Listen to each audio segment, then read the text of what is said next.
Mire, esta práctica es bien importante para ustedes por la aplicación clínica. Por eso tendrán el cuaderno especial que les he dicho a su lado, porque tienen que anotar. La práctica es importantísima para que luego ustedes puedan tener un diálogo con sus pacientes especialmente. Bien, ciclo ovárico. Ustedes saben que el ciclo ovárico dura aproximadamente 28 días. No, esto es práctica, no voy a repetir absolutamente nada. Tenemos 28 días entonces del ciclo ovárico, es decir, el ciclo sexual que también denomina este ciclo ovárico, 28 días. Entonces, esto sería el total. A la mitad de este ciclo ovárico se produce la ovulación, el día 14, un día antes, que sería el día 13, o un día después, que sería el día 15. Cierre micrófonos. Entonces, tendríamos un día antes, un día después, la ovulación. Perfecto, hasta ahí. Entonces, el ciclo ovárico, este ciclo ovárico que tiene estos dos elementos primordiales, tiene una parte primaria que es la pubertad. Para que se produzca este ciclo ovárico, tiene que haber la pubertad. Es decir, que el individuo va a tener una cierta edad determinada. Me voy a ir a un promedio, 14, 15 años. Me estoy dando como promedio aquí en La Paz. Incluso 13. Pero entonces me voy como un promedio de que viene la pubertad. ¿Qué pasa en la pubertad? Hay cambios trascendentales en el individuo desde el aspecto físico, mental, psicológico. Es decir, las hormonas comienzan a activarse. La testosterona en el varón que no estaba activa comienza a activarse merced a los mensajes que manda el hipotálamo, hipófisis y las glándulas sexuales. Entonces, esta testosterona le da la característica al individuo, al varón, de tener una espalda ancha, de crecerle pelos en la cara, barba, de tener otras características. Generalmente esto se llama androide, anoten, ¿no? Se llama androide, es un androide, es un cuadrado, un hombre androide, ¿no? Porque la mujer tiene otra significación. Entonces el hombre cambia mentalmente, tiene sus primeros eyaculaciones, se llaman sueños húmedos, cambió totalmente su visión de estar en la casa compartiendo televisión, quiere buscar, quiere salir afuera a enamorarse, se enamora fácilmente, cambia todo su plan, hasta su vida se vuelve más dura a veces, o hay muchachos que incluso se quieren suicidar, tienen problemas de enamorarse. Entonces, por eso yo decía la edad del burro, no, la edad del caballo me parece que sería esta edad tan conflictiva para los hijos. Ustedes cuando sean padres van a ver cómo es ese tema. Entonces hay esos cambios trascendentales en el hombre, eyaculaciones. En cambio en la mujer viene ya la primera menstruación, menarca, ¿no? La primera menstruación se llama menarca. Entonces esa niña produce su menstruación y ahí comienza el ciclo ovárico, porque cada mes, por eso se llama regla, porque cada mes puntualmente, el mismo día y a la misma hora y en el mismo lugar, se va a producir la ovulación. Si tenemos el promedio de 28, el día 14 la ovulación, ¿no? Entonces ahí nos quedamos con esta primera parte del ciclo sexual. La segunda vendría, hay que recalcar que las niñas en esta etapa no están, vamos a hablar de entre 9 hablan incluso los libros, ¿eh? De que viene la primera menstruación, es decir, ya el ciclo ovárico comienza, pero esto ya es muy adelantado, me parece que especulan. Yo pienso que a los 10, 11, 12 estamos en el término promedio, de acuerdo a las circunstancias también, donde viven y también a las posibilidades que ha heredado de parte de la madre, especialmente la niña. Entonces, ya cuando viene la primera menstruación, ya se abre el ciclo ovárico. Se activan todas las hormonas, gonadotrofinas, progesterona, etcétera. La mujer cambia físicamente, es decir, es ginecoide. Habíamos hablado de androide en la mujer, en el varón es ginecoide, con las caderas anchas, especialmente para que pueda gestar. Los pezones comienzan, las glándulas mamarias comienzan a crecer, su piel comienza a tener, es más tersa en la mujer, pero aunque entre los dos generalmente hay el acné que comienza a molestar pues, por los cambios hormonales, ese acné que posteriormente se supera. Los vellos en las diferentes zonas, en la vagina, las axilas, los muslos más amplios, los glúteos también más amplios, se comienza acúmulo de grasas, es un cambio trascendental en la mujer. Ya de niña pasa a ser mujer y esa mujer ya está predispuesta posteriormente, porque a la edad de 10, 11, 12, comprenderán ustedes que todavía no puede albergar un producto, sería demasiado traumático que pueda albergar un producto si se fecunda. Bien, entonces esos son los cambios en el ciclo ovárico. Eso sería entonces en el hombre sería la eyaculación, en la mujer estaríamos hablando de la ovulación, que cambia totalmente la estructura de la estructura económica, la estructura anatómica, fisiológica y mental de los dos individuos, varón y mujer. Bien, entonces vamos al siguiente paso. El siguiente paso continúa, claro, les digo, tiene que haber las condiciones, es decir, que la mujer ha desarrollado y puede albergar a un producto. Si hay el fenómeno de la fecundación, entonces tendremos otro término que se emplea, la implantación. El producto se va a implantar en la pared posterior superior, tercio medio sagital, ya les dije en la teoría, tercio medio sagital de la pared posterior superior del útero. Ahí se va a implantar en condiciones normales, pero también puede implantarse en otros lugares anormales. Ese sería el lugar más o menos normal de implantación del producto que generalmente se produce, aunque pueden haber muchas variantes. Entonces este ciclo sexual comienza, y miren, acá está demasiado elevado cuando está comenzando, digamos, comienza a producirse la etapa gestacional del útero.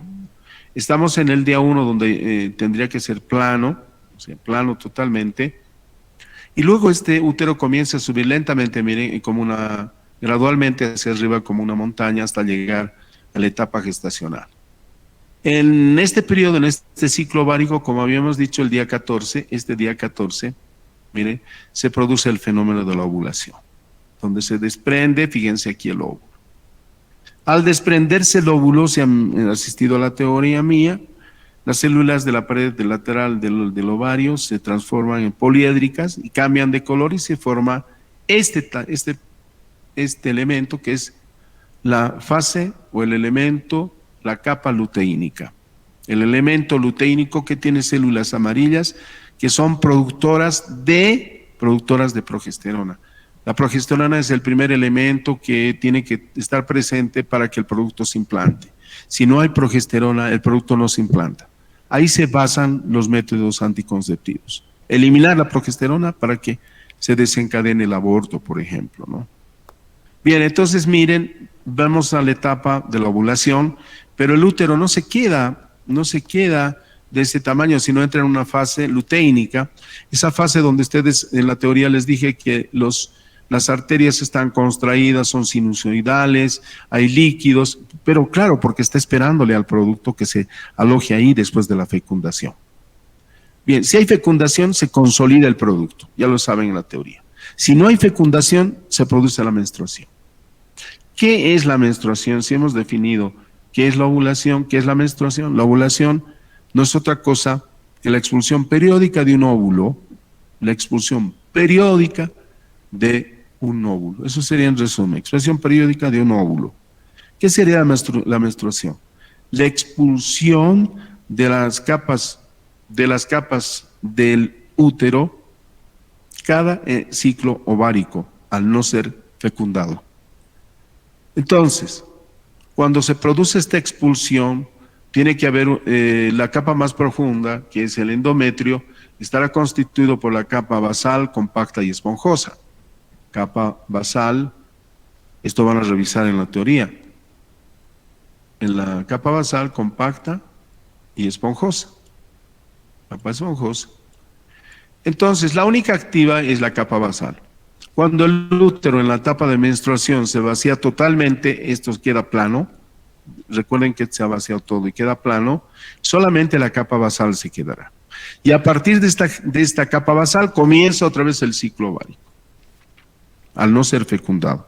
Dicen los autores que el útero llora el útero.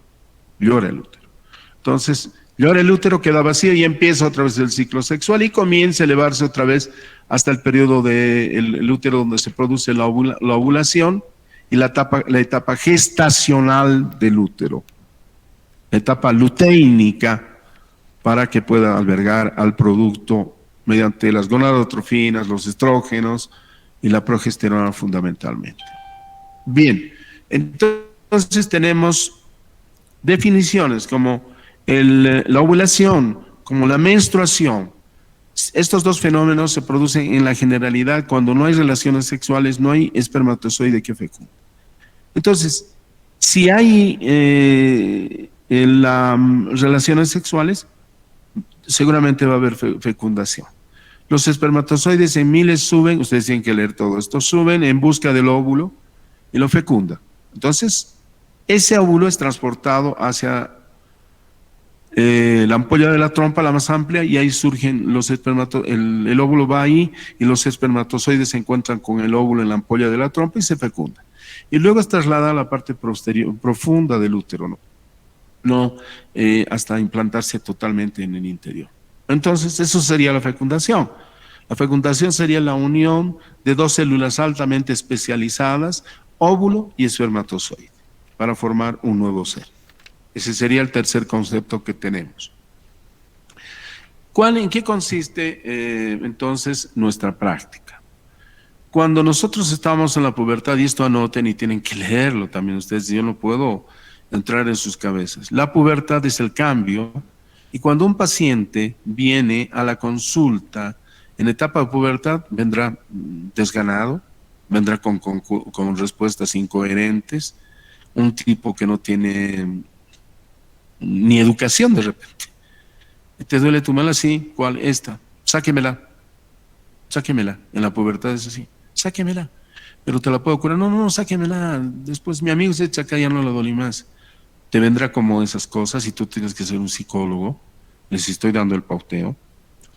Luego la menstruación. Cuando viene una señora menstruando, viene pues lastimada, molesta, porque cuando es normal, pero viene así. Viene a la consulta así, molesta. Y si tienes que hacer una extracción, preferible controlarlo con un analgésico el dolor. No se puede añadir el dolor más dolor, uno tiene que tener razonamiento. Entonces, cuando uno hace la anamnesis, le pregunta, señor, ¿es casada o soltera? Sí, soy casada, estoy menstruando en este momento. Ya, ahí tenemos el plan de tratamiento. Nosotros no podemos agredir a esa señora, tenemos que dar un analgésico para trasladar posteriormente este tratamiento de exodoncia, por ejemplo, si es una extracción. El otro, cuando está ovulando, el paciente viene molesto. Seguramente las damas saben perfectamente esto. Cuando ovulan, algunos aumentan la temperatura, otros les duele el estómago, lo mismo en la menstruación. Y cuando vienen con dolor de muela, tengo que adecuarme a esto. Por eso es importante la pregunta. Si el paciente viene gestando, peor, porque la pregunta es bien importante. Te va a decir, ¿estoy ovulando, estoy menstruando o estoy gestando?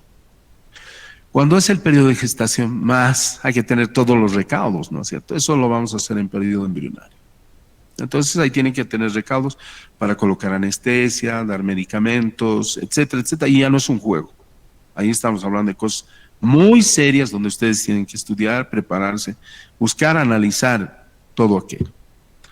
Bien, entonces son esas tres posibilidades que estamos hablando. A partir de estas tres posibilidades, la práctica consiste en los métodos de anticoncepción. Ustedes tienen que hacer un trabajo investigativo individual de cuáles son los métodos de anticoncepción. Vamos a hacer una excepción en estos métodos de anticoncepción porque directamente forma parte integrante de la anatomía del ser humano. En la mujer se puede hacer una ligadura de trompa, se puede poner una T de cobre, etc. Hay una serie de hechos que se puede hacer en la mujer. En el varón se puede hacer una vasectomía, es decir, cortar los túbulos seminíferos y separarlos para que no pasen los espermatozoides. Esa es una de las maniobras. Y la otra, en la mujer, se evita también que los óvulos lleguen hacia la ampolla de la trompa. Entonces, evitando esto. Esos son los mecanismos físicos. Los mecanismos químicos están dados por diferentes medicamentos que están constituidos antiprogesterona. Uno de ellos es el lutogenestril, por ejemplo, la pastilla del después, que también se suele utilizar después de haber tenido una relación.